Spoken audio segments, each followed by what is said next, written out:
नमस्कार दोस्तों, mission geography YouTube channel में मैं ओपी सर आपका हार्दिक स्वागत करता हूं। आज अपन चर्चा करेंगे एक महत्वपूर्ण बिंदु पर। वो बिंदु है अपना रीट लेवल 1 जो है उसकी कट ऑफ क्या रहेगी। इससे पहले भी हमने इसका वीडियो डाल दिया है और जो कट ऑफ है उसके बारे में महत्वपूर्ण विश्लेषण किया था आपने, बड़ा सटीक विश्लेषण अपना था, क्योंकि विभिन्न जो प्रतिभागी है, जो कैंडिडेट है, उनसे चर्चा की हमने, उनसे आइडिया लिया था कि आपके रीट की जो आंसर की आई थी उस की के अनुसार आपके कितने प्रश्न सही हो रहे थे। तो उस बात के बेस पे अपन ने इसके अलावा विभिन्न जो यूँ कहें कि जो सब्जेक्ट एनालिसिस करने वाले जो लोग थे उनसे अपने सलाह मशविरा करके और एक शानदार कट ऑफ आप तक हमने पहुंचाई थी। तो उस स्टैंड पे अपन रहेंगे, क्योंकि टीएसपी और नॉन टीएसपी की अपन बात करें तो नॉन टीएसपी की कट ऑफ अपन ने ऑलरेडी अपने वीडियो के माध्यम से डाल दी थी। और आज अपन कुछ पहलुओं पर चर्चा करेंगे। महत्वपूर्ण बिंदु रहेंगे कि टीएसपी और नॉन टीएसपी यानी L1 की कट ऑफ कम रहने के क्या चांस है, कौन कौन से ऐसे कारण है कि कट ऑफ कम रहेगी, उनके महत्वपूर्ण कारणों पर अपन चर्चा करेंगे, उस पर अपन ध्यान देंगे। क्योंकि पहले की बजाय यदि पिछली वैकेंसियों की अपन बात करेंगे तो रीट जो है उसके अंदर थोड़ा चेंज हो गया है। चेंज थोड़ा क्या महत्वपूर्ण चेंज हुआ है कि पहले जो था रीट जो थी उसमें एक प्रकार से कहें तो एलिजिबल टेस्ट ही था और उस बेस पे ही पिछली वैकेंसी हो गई थी। लेकिन अब की बार ऐसा नहीं है। एलिजिबल जो हो गए थे उनका रीट मेंस के नाम से अलग से एग्ज़ाम हुआ और उसमें नेगेटिव मार्किंग थी। तो इन पहलुओं पर चर्चा अपन करेंगे, ठीक है। तो अपन बात करते हैं रीट की कट ऑफ के बारे में।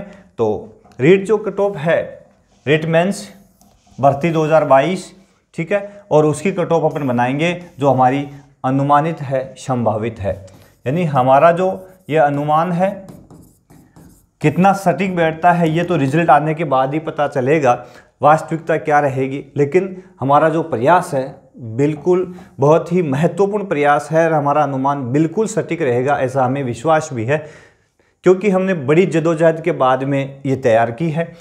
L1 की बात करते हैं, कुल इसमें जो आवेदन आए वो लगभग 2,12,000 आवेदन आए इसके अंदर।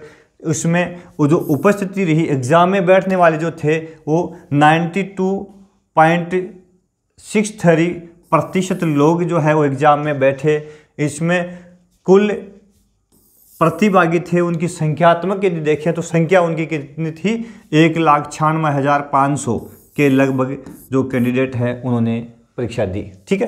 तो ये देखें यहाँ पे कुल पद कितने हैं। तो यदि अपन बात L1 की करते हैं तो 21,000 पोस्टों पे ये वैकेंसी है। कुल रीट मेंस जो है वो 48,000 वैकेंसी है और 48,000 में से जो L1 की पोस्ट है वो है 21,000, ठीक है। तो 21,000 पोस्ट यहाँ पे है। यहाँ ट्रैफिक क्या रहेगा, नॉन टीएसपी की बात करेंगे अपन तो यहाँ जो 21,000 में से जो पद नॉन टीएसपी के कितने हैं और टीएसपी के कितने हैं, तो साथियों नॉन टीएसपी के जो पद है वो है 19,192। कितने हैं, 19,192 नॉन टीएसपी के पद है और टीएसपी के पद यहाँ पे कम है, यानी 1,808। कितने हैं, 1,808 पद टीएसपी के हैं। तो टीएसपी के पद यहाँ कमी देखने को मिल रहे हैं, नॉन टीएसपी के पद यहाँ पे 19,192 काफ़ी ठीक ठाक है, काफ़ी ज़्यादा है। तो यहाँ ट्रैफिक क्या रहेगा, यानी क्राउड कितनी क्या रहेगी, तो यहाँ जो ट्रैफिक रहेगा यूँ कहेंगे, यहाँ जो कंपटीशन रहेगा वो रहेगा 9 पर 1 का सिलेक्शन, ठीक है। 9 जो कैंडिडेट जो एग्ज़ाम देंगे उसमें 1 का सिलेक्शन श्योर हो जाएगा। तो ये इसकी भरपूर संभावना है कि 9 पर 1 का सिलेक्शन हो जाएगा। अब कुल जो एग्ज़ाम देने वाले हैं 1,96,500, उसमें से आपको पता है कि सिलेक्शन कितने का होना है, मात्र 21,000 का, ठीक है। तो इसमें यदि 1,96,000 में से यदि अपन 21,000 को निकाल दें तो 2.25 लाख जो लोग हैं, लगभग 1,75,000 जो लोग हैं, ठीक है ना, वो तो बेकी रह जाएंगे, वो पीछे रह जाएंगे, उनका सिलेक्शन तो नहीं होने वाला है, ठीक है ना। इसलिए बड़ा बिंदु है कि 1,75,000 जो लोग हैं वो पीछे रह जाएंगे। वो बड़े निराश हो जाते हैं कि सर अब हम क्या करें, क्योंकि सब एक ही आश लगा लेते हैं कि हमारा सिलेक्शन तो यहाँ हो जाएगा, लेकिन सबका नहीं होता, क्योंकि यहाँ सिलेक्शन तो मात्र कितने का होना है, 21,000 का ही होना है। ठीक है, तो ये जो लोग हैं, यहाँ से जो बचने वाले लोग हैं, यदि यहाँ से हम 21,000 को अलग कर दें तो लगभग 2.25 लाख जो लोग बचते हैं वो अन्य तैयारी में जुट जाएंगे, क्योंकि असफलता कभी भी निराश नहीं करती। असफलता सक्सेस की कुंजी होती है। यदि आप कहीं फेलियर हो गए तो फेलियर होने का मतलब है आपके सक्सेस का रास्ता खुल गया है और आपके लिए नए ऑप्शन है वो सामने आ जाएंगे, यानी नए ऑप्शन आपके लिए खुल गए हैं और आप आगे बढ़ोगे तो आपको नया टारगेट मिलेगा, एक नई पोस्ट मिलेगी, सेकंड ग्रेड मिलेगी, फर्स्ट ग्रेड मिलेगी, अन्य आरएस मिल जाएगा, अन्य प्रतियोगी परीक्षाओं के लिए। आप ये मत सोचिए कि आप L1 के अंदर यदि कट ऑफ में नहीं आ रहे हैं तो आप एकदम से डफर हो गए और आप एकदम से कमज़ोर साबित हो गए। कभी नहीं होता साथियों। एग्ज़ाम जो होता है उसका स्टैंडर्ड होता है। एग्ज़ाम में आप बैठे हो उस समय आपकी मेंटलिटी क्या कहती है, एग्ज़ाम का स्ट्रेस आपके कितना है, एग्ज़ाम का सोशल प्रेशर कितना है, एग्ज़ाम का आपके फैमिली प्रेशर कितना है, तो आपका माइंड सेटअप डिपेंड करता है कि आप एग्ज़ाम में कैसा कर पाते हो। बहुत बार ऐसा होता है कि आप एग्ज़ाम में बैठते हो, थर्ड ग्रेड में आपका सिलेक्शन नहीं होता, लेकिन अगली परीक्षाओं में हो जाता है। मैं खुद इसका उदाहरण हूँ। थर्ड ग्रेड के अंदर लगभग डबल की कट ऑफ में हम आए थे, सेकंड ग्रेड में प्रयास किया नहीं हुआ, पटवारी में प्रयास किया पॉइंटों से रह गए, लेकिन जैसे ही फर्स्ट ग्रेड की वैकेंसी आई और हमने पहली वैकेंसी में फतह हासिल कर ली, तो क्यों न यह न डरे, यह न सोचे कि यहाँ नहीं हो रहा तो आपका होगा नहीं, कभी नहीं हो सकता। अच्छे के लिए मैंने कहा ना, जो आप फेलियर कहीं हो रहे हो तो सक्सेस का नया रास्ता आपका खुलता है। ठीक है, तो क्या कट ऑफ रहती है, 9 पे 1 का सिलेक्शन है, तो अब इसमें कट ऑफ क्या रहती है, तो ये पहले भी अपन ने डाल दी थी और ये संभावित कट ऑफ है हमारी। लेवल 1 की बात करते हैं और लेवल 1 के अंदर संभावित कट ऑफ अपन ने क्या रखी है, नॉन टीएचपी की बात करें, ठीक है ना, जहाँ पे पद कितने हैं नॉन टीएचपी में 19,192। कितने पदों के लिए हो रही है ये, 19,192 पोस्ट है। ठीक है, तो उसके लिए वैकेंसी है। जनरल के अंक अपन ने रखे हैं 200 से 210 अंक। ठीक है, ये अंक है। प्रश्न यानी 100 से 105 जिसके राइट हो रहे हैं उसका श्योर सिलेक्शन है। ठीक है, यहाँ श्योरिटी कह रहा हूँ मैं, श्योरिटी क्यों कह रहा हूँ इसके पीछे भी रीजन है साथियों। यानी 100 क्वेश्चंस ऑलरेडी सही हो रहे हैं, जो फाइनल आंसर के आने के बाद की बात है।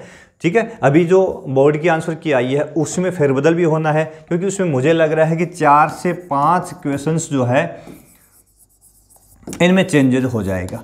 ठीक है, हमारी जो वैकेंसी फर्स्ट ग्रेड की थी 2015 की वैकेंसी थी, 17 में जो हमें ज्वाइनिंग मिली थी, उस वैकेंसी में आपको पता है क्या चेंज हुआ था, यानी उसके लिए जिनका सिलेक्शन नहीं हुआ था वो कोर्ट भी गए थे, सुप्रीम कोर्ट तक हम गए थे, 18% डिलीट हो गए थे, यानी 18 प्रश्नों को हटा दिया गया था क्योंकि ये विवादित थे। तो यहाँ पर भी 4-5 प्रश्न तो ऐसे मिल जाएंगे, तो 4-5 प्रश्न ऐसे मिलेंगे जो विवाद पैदा करेंगे और जिसका जो आंसर है वो सटीक नहीं होगा, तो बोर्ड क्या करेगा, विवाद को हटाने के लिए इन प्रश्नों को ही डिलीट कर देगा। ठीक है, इसके अलावा 2-4 प्रश्न ऐसे होते हैं जिसके ऑप्शन चेंज हो जाएंगे, तो यहाँ आपका जो कट ऑफ में जो आप आ रहे हो उससे थोड़ा चेंज तो होगा, यानी कुछ चेंज तो आपको देखने को मिलेगा। तो आपके यदि इस आंसर की के अनुसार 90 प्लस हो रहे हैं तो जो फाइनल आंसर की है उसमें आपके 2 प्लस या माइनस हो सकते हैं, प्लस भी हो सकते हैं और माइनस भी हो सकते हैं। ठीक है ना, दोनों के और के चांस है, प्लस माइनस दोनों हो सकते हैं। तो 100 से 105 मैंने फाइनलाइज किया है कि फाइनल आंसर की अपन हम यहाँ पे बता रहे हैं आपको, तो इसमें 100 से 105 आपके क्वेश्चन राइट हो रहे हैं,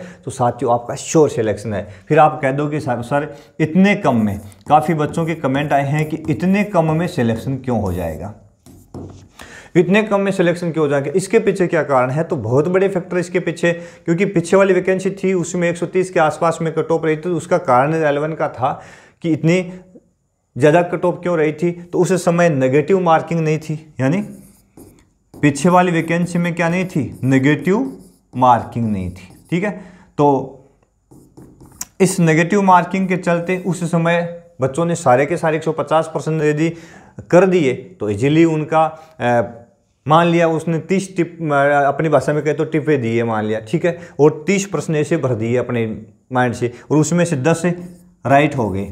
ठीक है, 10 राइट हो गए, इसका मतलब 10 प्रश्नों के आपको अंक प्लस मिल गए कि नहीं मिल गए। मान लिया किसी के 5 राइट हो गए तो 5 के अंक तो आपको फ्री में मिले कि नहीं मिले। अब यहाँ वो यदि अपनी भाषा में आप टिप पे देते हो, अपना गैस लगा करके आप उस प्रश्न को सोल्व करते हो और ये 5 गलत हो गए तो आपको पता है 1/3 अंक प्रत्येक का ले जाएगा, तो यहाँ क्या करेगा, ये माइनस करेगा। तो नेगेटिव मार्किंग बड़ा फैक्टर इसमें काम करेगा।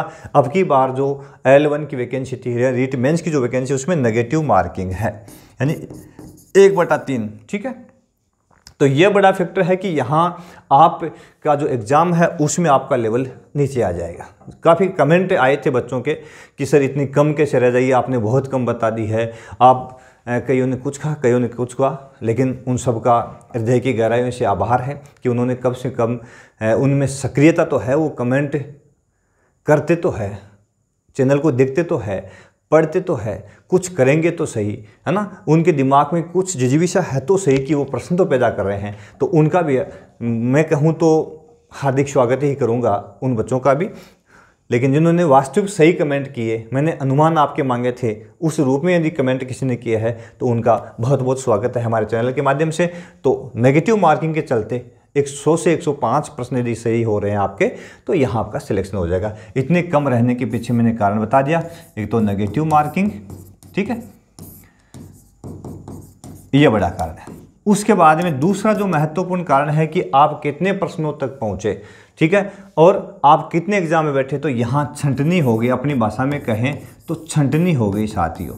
ठीक है, छंटनी होने का मतलब समझ गए होंगे, क्योंकि रीट जो पहला एग्जाम हुआ था, जो एलिजिबिलिटी टेस्ट हुआ था अपना, उसमें जो एलिजिबल है वो यहाँ बैठे थे, और वो एलिजिबल कितने हैं, लगभग 2,12,000। उसमें से उपस्थिति कितनी थी, 1,96,000। अब या तो सभी कैंडिडेट जो रीट क्वालिफाई नहीं कर पाए, पहले सारे बैठते थे, अब सिर्फ कितने बैठेंगे, 1,96,000। अब 1,96,000 में ये जरूरी नहीं है कि जो क्वालिफाई नहीं कर पाए वो सारे, क्वालिफाई कर लिया वो सारे मोर इंटेलिजेंट है, और जो नहीं कर पाए वो एकदम से वीक थे, ऐसा नहीं है। मैंने कहा कि एग्ज़ाम देते समय आपके माइंड का लेवल क्या रहता है, आपका माइंड पे प्रेशर कितना रहता है, आपका माइंड सेंटर्ड कितना रहता है, ये बात बड़ी डिपेंड करती है कि 2 घंटे एग्ज़ाम के समय आप किस प्रकार से मोटिवेट रहते हो। क्या आप ओवर कॉन्फिडेंस हो, क्या आप लो कॉन्फिडेंस आपका। बहुत बार ऐसा होता है, काफ़ी बच्चे इतने घबरा जाते हैं कि एग्ज़ाम से ढंग से दे ही नहीं पाते, उनमें बीपी लो हो जाती है, बीपी प्लस हो जाती है, कई तरह की दिक्कतें आती है, घबरा जाते हैं, कंपन पैदा हो जाता है। तो बहुत ज़्यादा फर्क पड़ता है, बहुत मायने रखता है एग्ज़ाम में आपका माइंड सेटअप। तो ये जो छंटनी के बाद में जो एग्ज़ाम में बैठे हैं, उससे भी जो अपन कहेंगे कि जो मेरिट है वो एक लेवल पे आने वाली है। ठीक है, क्योंकि इसमें मैंने कहा कि ये जो लोग 10 और 5, 15 ये जो राइट हो रहे थे तुक्का मारने से, तो वो यहाँ नहीं होने वाले, यहाँ सिर्फ फिक्स होने वाला है। तो ये कारण भी है मेरिट कम रहने के पीछे। ठीक है, फिर कंपटीशन कितना है, 9 पर 1 का, यानी यहाँ पे 9 पर 1 का सिलेक्शन है तो कंपटीशन भी कम है।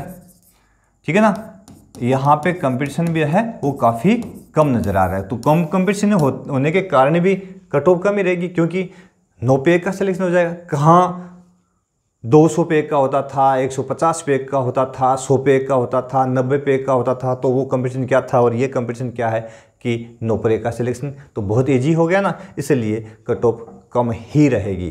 तो यहाँ जिनके 100 से 105 क्वेश्चन राइट हो रहे हैं साथियों, वो श्योर हो जाए, उनका सिलेक्शन मेरे हिसाब से हो जाएगा। हमारा अनुमान है कि पूर्णतः वो आश्वस्त हो जाएंगे, हो जाना चाहिए। ठीक है, ये हमारा अनुमान है। सिर्फ आप भी अपने अनुमान कमेंट बॉक्स में लिख सकते हैं कि हम कितने सटीक हैं, क्या वास्तव में हम सही है या हमें इसमें कुछ उतार चढ़ाव करना चाहिए। तो आप अपने यदि सुझाव देते हैं तो बिल्कुल आपके सुझाव भी आमंत्रित है। ओबीसी की कट ऑफ अपने याद रखिए 190 से 200 के आसपास में, यानी 95 से 100 क्वेश्चन यदि आपके राइट हो रहे हैं ओबीसी में तो आप सिलेक्शन में है।